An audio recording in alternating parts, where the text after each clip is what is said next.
No Questão de Ordem de hoje, nós recebemos o deputado Cristino Áureo, do PP do Rio de Janeiro.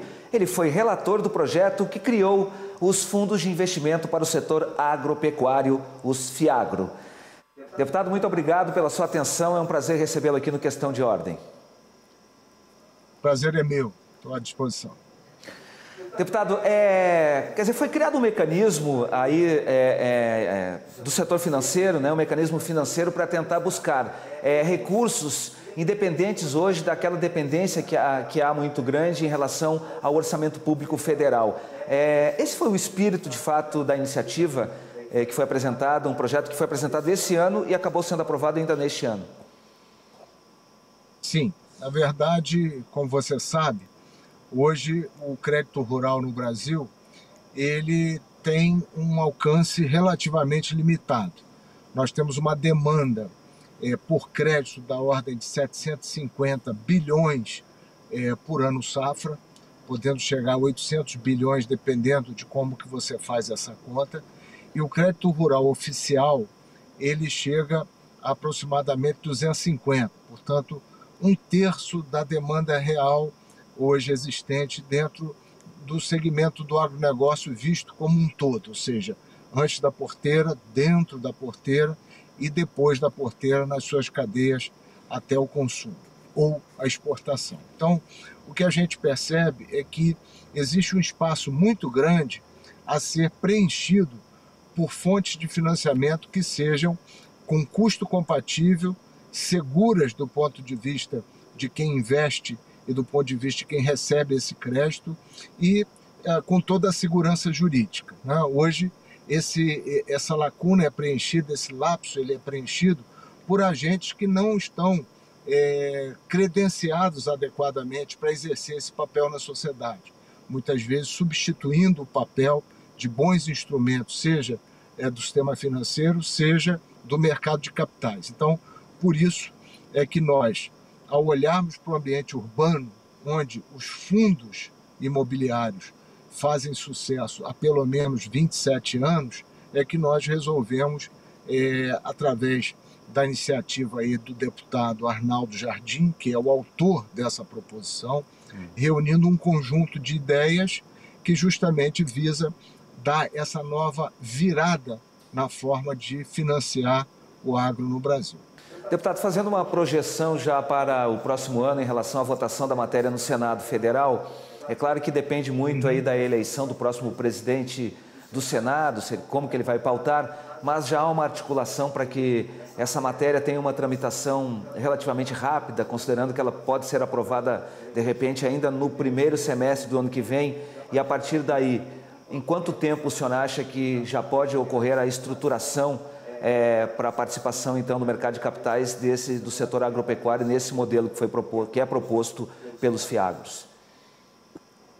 Olha, assim como o nosso produtor rural não tem sábado, não tem domingo, não tem feriado, não tem férias, janeiro vai ser um mês de articulação para nós, né? Nós vamos trabalhar no Senado, nós temos senadoras e senadores diretamente vinculados à nossa frente parlamentar e que vão, mesmo no recesso, cuidar para que a gente tenha um bom nível de entendimento desse PL por parte dos senadores.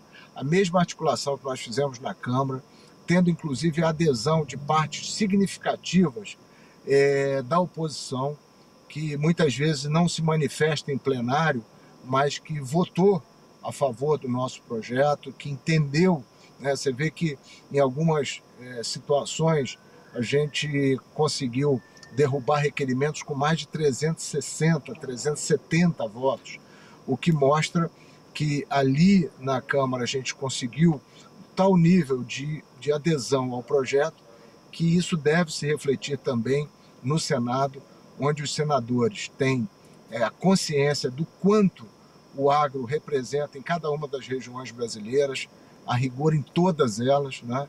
E o papel que esses fundos terão para nós darmos esse passo adicional, ou seja, manter a estrutura atual de crédito rural que nós já temos, com taxas adequadas para o pequeno produtor, para o agricultor familiar, suprindo com recursos controlados adequadamente quem é menor, mas criando esse espaço para financiar o médio, o grande, a agroindústria, eu diria que até o varejo, né? Hoje as cadeias de varejo, sejam supermercados, o food service, enfim, todos os segmentos entenderam que nós podemos fazer uma grande rede integrada e o investidor, ao perceber que ele tem um negócio de baixo risco, porque fundos imobiliários têm essa característica, né? Ter um risco baixo, assentado num ativo muito seguro, e ao mesmo tempo todos os nossos papéis, os CRAs, né? os CDCAs, a CIR, tudo que nós temos hoje de papel no agro é muito atrativo. Então tudo isso eu acho que vai levar a um entendimento bom por parte dos senadores de que nós temos bons produtos, né? Nós temos uma estrutura de projeto bem feita e com isso tenho convicção de que nós vamos avançar rapidamente no Senado e o governo compreender que esse projeto ele replica o que tem de bom nos fundos imobiliários urbanos já consagrados, mas avança porque ele é contrário à especulação, ele é a favor da aplicação direta de recursos no setor produtivo. Uhum. E serão operados pelo sistema financeiro? Sim, os fundos, a sua pergunta é excelente. Na verdade, se constitui os fundos naquilo que a gente convencionou já há muito tempo na Lei 8668, ou seja, são administradoras de fundos imobiliários, né? São estruturas, bancos ou empresas financeiras e voltadas para o mercado de capitais que têm a autorização da CVM, que é regulada pela CVM, para colocar no mercado os fundos imobiliários formados tanto pela propriedade dos bens, seja ele urbano, no caso dos FIIs, e no caso do FIAGRO serão os imóveis rurais, além de uma carteira de papéis, são os recebíveis do agro.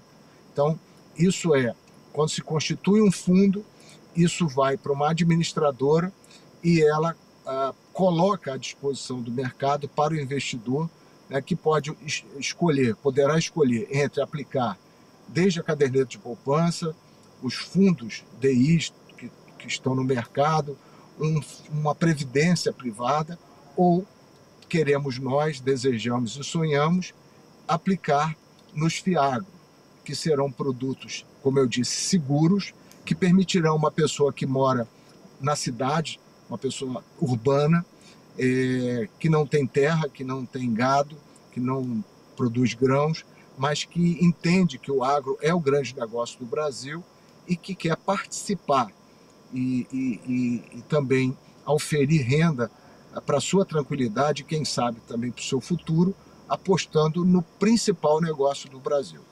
Essas administradoras de fundos, quer dizer, com a experiência que elas têm hoje em relação ao mercado imobiliário, eu imagino que com o tempo eu imagino a médio prazo, você também vai ter administradoras de fundos que tenham especialização nos FIAGROS, que talvez a operação, o público também tenha um atrativo um pouco distinto daquele público hoje que aplica no mercado mais urbano. Ou o senhor acha que de fato a atratividade ela vai ser idêntica, parecida ou tão significativa quanto são hoje os fundos imobiliários, os fundos urbanos?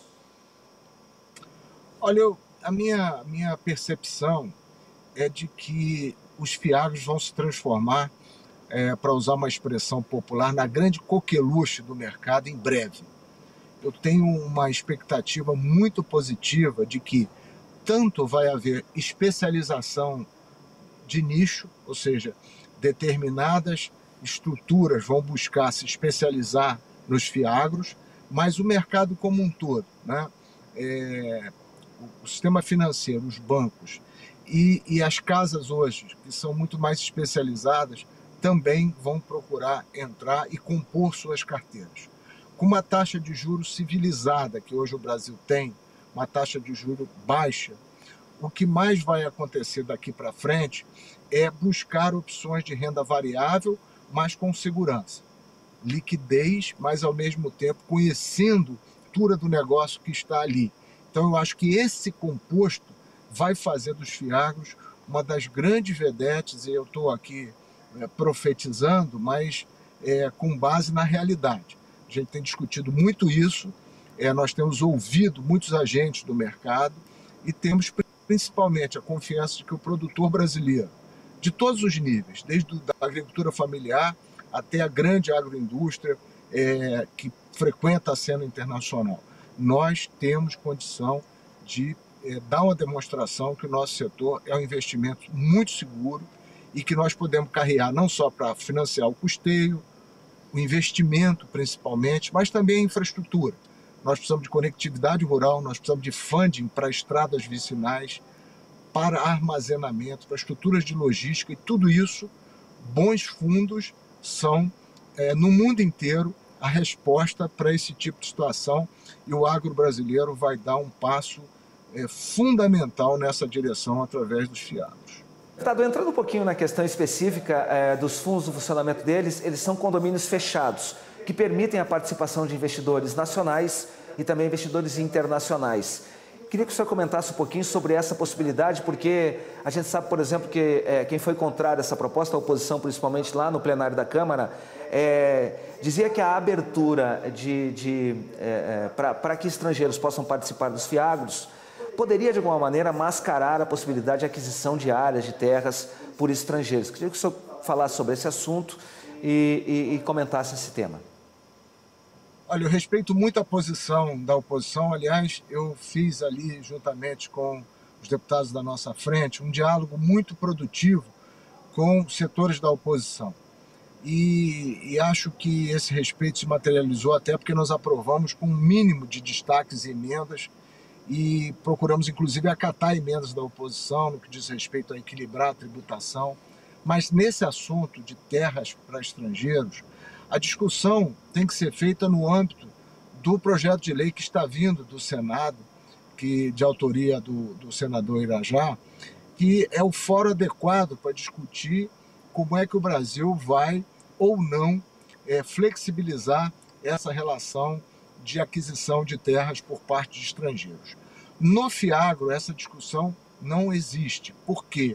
Porque o fato de você deter a cota de um fundo imobiliário, exemplo, um fundo imobiliário urbano, se você detiver uma cota, isso não lhe dá o direito de ir lá ficar com uma sala comercial ou com um apartamento de um prédio financiado pelo fundo do qual você é cotista.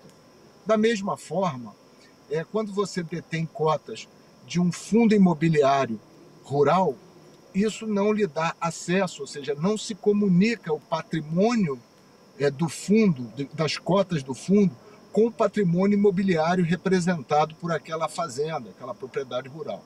Então, essa relação não existe. Além do mais, nós temos algumas travas dentro do próprio sistema que dão limites, né?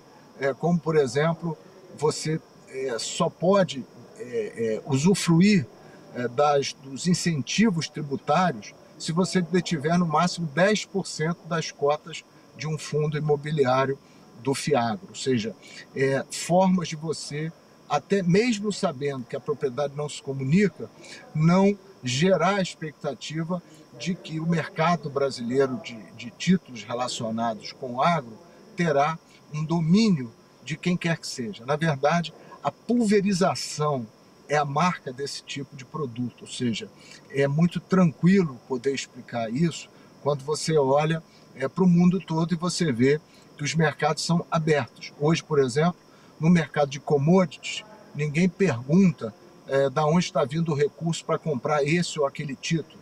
O Brasil tem hoje, só em LCAs, 160 bilhões de reais no mercado, mais de 40 bilhões de reais em CRAs, em certificado de recebíveis. Ou seja, a pulverização já é a marca desses mercados. O que nós queremos é tranquilizar muito sobre isso. A soberania brasileira, ela tem que ser exercida e será sempre exercida, de várias maneiras. E esse fundo não representa qualquer risco para essa integridade. Mas há a possibilidade de o fundo adquirir terras?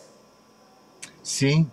O fundo, ele pode adquirir, obviamente, e dar destinação. Por exemplo, pode adquirir e arrendar, o fundo pode adquirir e ter uma estrutura própria de exploração daquele imóvel, no sentido de desenvolver ali atividades, ou pode, inclusive, fazer benfeitorias e fazer uma mais-valia, né? Introduzir atividades e fazer a venda dessa propriedade.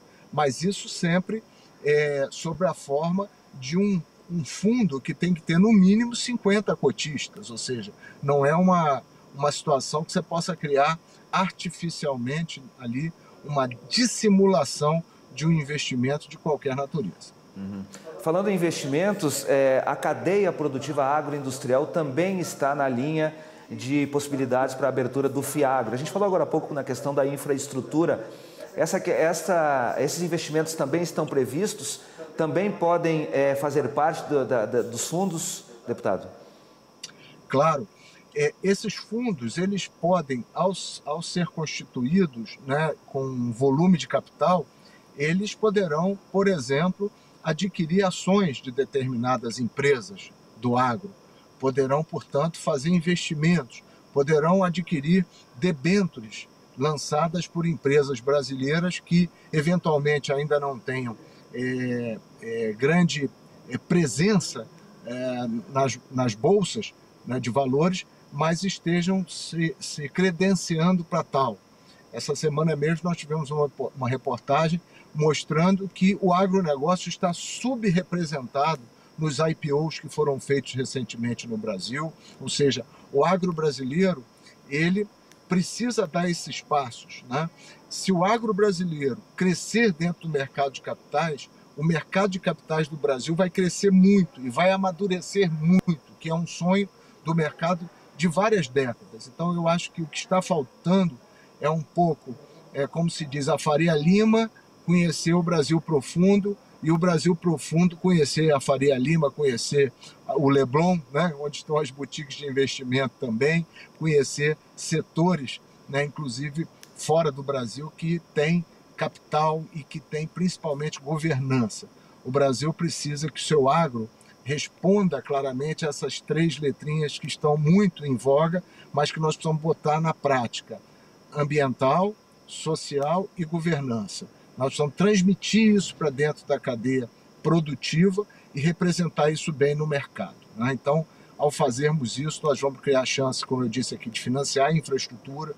Um fundo pode, por exemplo, comprar propriedade numa determinada região e também levar junto o funding para melhorar o escoamento, a estrada vicinal, o armazém, né, os silos, a melhoria de todo o conjunto que ali está, um reflexo social importantíssimo que muitas vezes o próprio produtor, o desbravador, o pioneiro que saiu do sul e foi para o centro-oeste, para o norte do Brasil, teve que fazer de uma maneira muito heróica e admirável. Nós podemos fazer hoje através de mecanismos como os fundos, com investimento seguro, e o investidor e a sociedade brasileira acompanhando de maneira transparente via CVM e também usufruindo desse ganho, deixando no Brasil, principalmente no investidor brasileiro, o resultado de todo esse esforço. Quer dizer, aquela cadeia integrada que conjuga desde a agroindústria até aquele pequeno produtor nesse processo todo que se faz, que ocorre muito, por exemplo, na cadeia do frango, na cadeia do suíno. A gente pode dizer também que esses reflexos chegam a todos os produtores, quer dizer, daqueles produtores mais capacitados, quer dizer, com maior capacidade de investimento, até aqueles produtores que hoje recebem e necessitam muito do investimento público, do investimento financeiro, do próprio orçamento público. Esses também podem receber os reflexos desta abertura do investimento desse mercado de capitais, deputado. Sem dúvida, Leandro. Olha uma coisa, a semana passada a gente viu o lançamento de um CRA por um grupo de agricultores familiares cultivando cacau no sul da Bahia, em modelos de agrofloresta, modelos cooperativos, lançando um papel, tudo isso capitaneado por entidades do terceiro setor. Na Amazônia, você tem a possibilidade, com a biodiversidade que nós temos, né, uma indústria de cosméticos, a indústria de medicamentos, né, tudo que você, a fitoterapia, tudo que você puder trazer para dentro, você está trazendo. O pequeno, sim, o pequeno integrado do suíno, do frango, cadeias de bovinos que estão se integrando de maneira mais, eu diria, mais eficiente, tudo isso pode estar beneficiado por esse tipo de atendimento. Eu vi muita gente discursando, dizendo que isso era elitista, nós estamos falando só para o grande produtor, para a grande empresa, não é nada disso.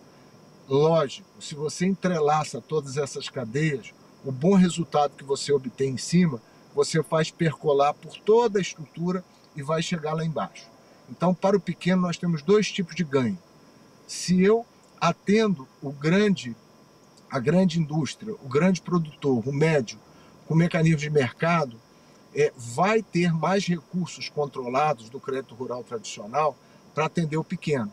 Isso é óbvio, né? Afinal de contas, o orçamento público no Brasil, com o déficit que nós temos, não há como ir crescendo em subsídios. Países pelo mundo afora, depois da pandemia, também vão se deparar com fragilidades nos seus orçamentos. Então, via mercado, evidente que o mercado não resolve tudo, nós precisamos ter equilíbrio, nós precisamos ter boa regulação, nós precisamos ter um Congresso atuante nessa vertente, mas nós não podemos discriminar nenhuma fonte, muito pelo contrário. Quem quiser discursar a favor do Brasil e agir a favor do Brasil tem que entender que isso tudo é integrado. E essa integração é que vai fazer com que o Brasil vá para o ponto mais alto do pódio do agronegócio no mundo, né? Porque além de produzir muito com eficiência, nós também estamos modernizando nossas estruturas de financiamento e de busca de recursos com custo compatível, com a elasticidade, com prazo adequado a cadeias longas, né? Para que a gente possa avançar e muito, como vocês têm noticiado amplamente aí no AgroMais. O ideal é que a oferta de crédito e a atenção do poder público seja equilibrada com a oferta de crédito do mercado, quer dizer, o recurso público atendendo aquelas populações que necessitam mais desse recurso público e, evidentemente, o recurso financeiro atendendo as populações que participam mais ativamente dos mercados, não é isso, deputado? E pegando esse gancho que o senhor acabou de deixar para a gente, eu lhe faço o seguinte questionamento. A legislação brasileira, nesse sentido da integração entre o que o senhor chamou da Faria Lima, hoje com o interior do Brasil, ela está adequada ao que a gente poderia fazer em comparação na relação com outros países do mundo? Quer dizer, a gente pode dizer que estamos caminhando por uma modernização da nossa legislação e dos mecanismos de captação de recursos e participação do mercado financeiro nessa integração com o setor primário brasileiro? Tenho certeza, tenho certeza. O Brasil, como eu já disse, a partir principalmente da junção desses instrumentos financeiros, vai dar um grande passo nessa maturação. Nós vamos, de fato, caminhar muito bem nesses anos. Eu acho que um grande caminho da retomada pós-pandemia é todo o aprendizado que nós tivemos. O agro não parou, o agro se mostrou capaz de resistir, capaz de dar provas de que o Brasil pode contar com essa estrutura, né? O agro é moderno, sim, incorporou muita tecnologia, mesmo quando se critica o Brasil por ser exportador de commodities, em cada quilo, em cada grama que nós exportamos, tem muita tecnologia embarcada. O que nós precisamos fazer, claro, é agregar cada vez mais valor agroindustrial, vender produtos mais processados, no bom sentido, ou seja, processados, porém sustentáveis, e fazer com que esses mecanismos financeiros deixem de ser um bicho de sete cabeças e possa ser traduzido de maneira fácil, tanto para o investidor, né, que entende, ao chegar no balcão de um banco de varejo, ou numa corretora, ou na internet, através das fintechs, dos bancos digitais, que ele saiba acessar e tenha a segurança de que está comprando um produto regulado por CVM, que ninguém está passando ele para trás, que ele é um investidor pequeno e que coloca suas economias e quer colocar com segurança, né? E ao mesmo tempo a gente sabendo que o produtor pode olhar para esses mecanismos, né, e dizer, olha, eu tenho aqui o crédito tradicional, que me atende com custeio, me atende com Pronaf, me atende com uma linha de investimento para comprar uma máquina, para comprar um silo, mas, ao mesmo tempo, eu estou aprendendo a lidar com outros mecanismos. E eu acho que, durante alguns anos, nós vamos conviver com um modelo em transição, mas acho que no futuro o Brasil vai se consolidar como um país com a cesta muito diversificada de opções e, certamente, isso vai fazer com que o nosso agro vá para posições ainda mais significativas no futuro. Tomara, deputado, é o que a gente deseja, a gente vê o esforço que o produtor rural, que os parlamentares ligados ao setor também fazem lá no Congresso Nacional. Eu agradeço demais a gentileza de o senhor parar aqui para conversar aqui no Questão de Ordem conosco. Foi um prazer falar com o senhor. Prazer é meu e pode contar comigo. Um grande abraço, sucesso aí a vocês na trajetória. Um ótimo final de ano para todos e um ano novo de esperança.